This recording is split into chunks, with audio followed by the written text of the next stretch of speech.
Hey DIYers, this is Dylan with AlarmGrid.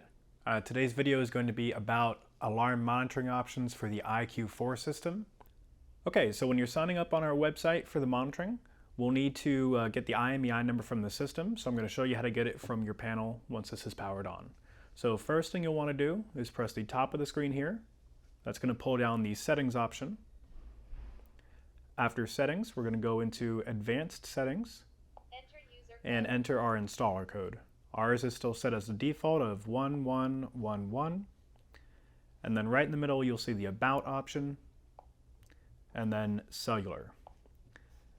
And your IMEI number will be listed right there. So during the sign-up process, please provide us with this, as this is how we're going to connect with the panel and get it set up with either monitoring and/or Alarm.com.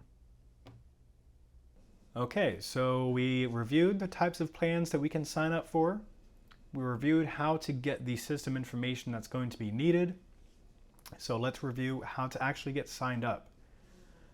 So here is our main website page. And right here, nice bright and orange, is our alarm monitoring page. So this is going to review the different types of plans that AlarmGrid offers. We have full monitored plans up here, which will include the live monitoring, the live operator calls, and the authority dispatch. And then if we scroll down, we have the self versions of these, which is just going to be the application usage. So Total Connect if you're using Honeywell systems, or in our case today, Alarm.com. And here's just a quick review of what is pretty much offered in these plans, what you get. So when we're using the Qolsys system and we're signing up with Alarm.com, the minimum type of plan that we can sign up for is either the Gold plan or the Self-Gold plan. We do have the optional cellular monitoring page, which I'll show you as well. So again, just quick recap. The Gold plan offers the live monitoring, the Alarm.com access, that's pretty much all these three features right here. And then our Self-Gold plan is no live monitoring, but only the Alarm.com access. In this case, let's just sign up for the Self-Gold plan. So here you'll enter in some information: email, name, street address, company name if there is one, phone number, best phone number to contact you at. And please be sure to notate that it says monitoring address, so this is where the system is going to be installed. And then we'll need a credit card number. Our billing is by month, so month to month, no contract. It's going to be taken directly from the credit or debit card that you enter here. And then we do have a terms of service that will need to be accepted here as well to continue. All right, so we've gone through the sign-up process through our website. We've provided the IMEI number during the sign-up process, and our technicians were able to create the account and then get the Alarm.com login email sent to us. So when you get the email, this is essentially what it's going to look like. It'll say, "Welcome to AlarmGrid," and then you'll have the login name for Alarm.com showing there, and then we'll have the Get Started option here. And then we can also confirm down at the bottom, it says powered by Alarm.com, so we know for sure this is going to be our login email. So let's get started. So first, click Get Started. That's going to pull up the Alarm.com website. There's going to be a terms of service here, which we will agree. All right, so the next step is to create the password. I'm just going to use a simple temporary password for us. We'll set a confirm password here. And as you see, we do have requirements that must be met. Must contain at least one number, one symbol, one letter, and be at least 10 characters long. So we have met all these requirements. We're going to save. Okay, security question. Typical security questions you'll get for pretty much majority of your websites. I'm going to do make of my first car. And I had a nice Volvo. Confirm.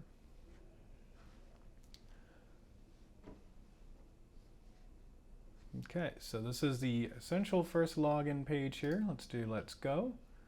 Our system name, IQ4. You can name this really whatever you'd like. Here's some examples: my home, vacation home, office, and rental. I'll put this as IQ4 office. Okay. Just more typical questions about the property. So in this case, we'll just leave it as single family home since it's just a test, but we do have the option for townhouse, apartment/condo, and business. Primary residence, yes or no. Again, we'll just keep it as yes. And 1 adult lives here with 4 pets. Property area, say about 0 to 1,000 square feet. And who is our electrical provider? Since we are in Florida, setting this up, I'm going to put Florida Power and Light. And you have the option to share outage information. For now, I'm just going to unclick that since, again, this is just a test account. Okay, arming reminder notification. You can basically set up for Alarm.com to notify you if the system has not been armed at a certain time. We can set up a schedule for this. We'll just leave it as the default here. So when the system has not been armed by, let's say, 11:30 p.m. on these selected days during the week, we want a notification to be sent to our email. And this is our general contact email as well, so feel free to email us with any questions. You do have the option to add other options as well to this. So we have our email address here, but you can put phone numbers. And then once you set up the application, you can set up push notifications as well. And then something else very important is if we want to receive this notification, we have to set it to active. Okay, so everything's looking good. Next. These are general notifications that are set up by default. Alarm events, pretty self-explanatory. If the alarm is triggered, you're going to get that notification. Action by any user/key fob.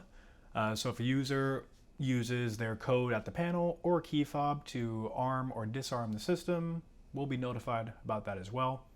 This is good if you have multiple users set up with the panel, so you can know exactly what date and time the panel is armed or disarmed and by who. Arming reminder, that's kind of the previous screen we were reviewing there. So if our system is not disarmed on weekdays by 11:30 p.m., we're going to get notified so we can log into Alarm.com and then arm the system. And then system actions to watch. This is more error notifications. So as you see here, it says power failure, communication restored, etc., etc. So if there's something going on with the system that's not an alarm or an arming event, and we have a sensor failure, power failure, lost connection to Alarm.com, anything like that, we're going to get notified. Okay, so devices. So if you have devices set up with your system, since this is just a demo, we don't really have much set up with ours. So the only thing showing for us is the panel camera. The panel camera for the system can be activated when there is an arm or disarm, and when there is an alarm activated as well. There's a camera on the system that will take a screenshot.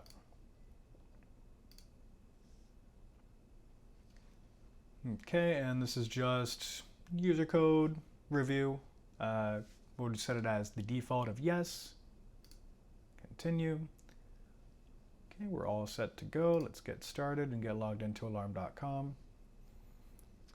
All right, so when you first log into Alarm.com, you're going to get this Get Started screen. This is going to give you a general walkthrough of Alarm.com, what features it offers, how to customize it to better suit your needs, so on and so forth. So this is just going to be a quick summary here, the home page, and then we'll just explore on your own. So automation, if you have Z-Wave devices hooked up with your system, this is going to be devices such as lights, locks, thermostats, any home automation Z-Wave device. It'll pull up here so you can create rules for these, smart scenes.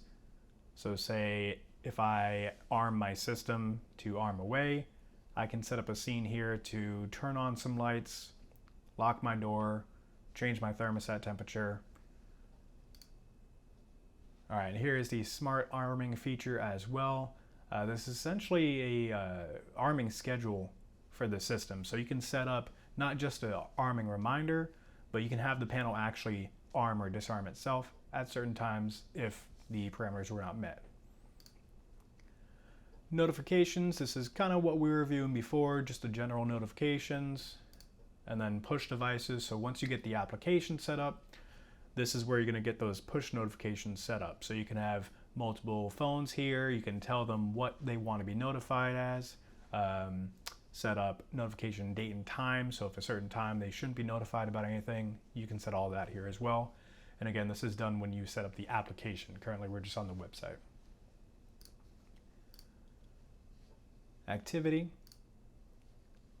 So we have nothing here. Again, this is just a demo, but once you start using the system, this is going to fill up with website logins, arming events, sensor events if you have those set up. So if a door opens or closes, you can have that populate here. Alarm events, disarm events, camera settings, etc. And then there's that report option we were looking at before. Users, so you can set up multiple users to work with Alarm.com, and they can have their own individual logins as well. So you can add a login, put an email address, put a login name, and they're going to get that email that we were looking at more towards the beginning of this video. So they can set up their own login credentials, and you can be notified when this is set up as well. So not just the panel and the key fob users, but also the Alarm.com users. General support, this is going to have our contact information here if you do get signed up with us. So if you had any questions or need any help with the system, you can give us a call, send us an email, and we'll be happy to assist you. And finally, settings, just more general settings, login information, account management. So account information, just the general info we were setting up when we created the account. Manage devices, that's going to be back to the phones and the Z-Wave devices. Control panel settings, we can see what the settings are at the panel, show them in Alarm.com. Monitoring station settings, so if you have this set up for a full monitored plan, that's going to be again through our $35 per month gold plan or the $25 per month cellular monitoring plan. You're going to see your central station information here.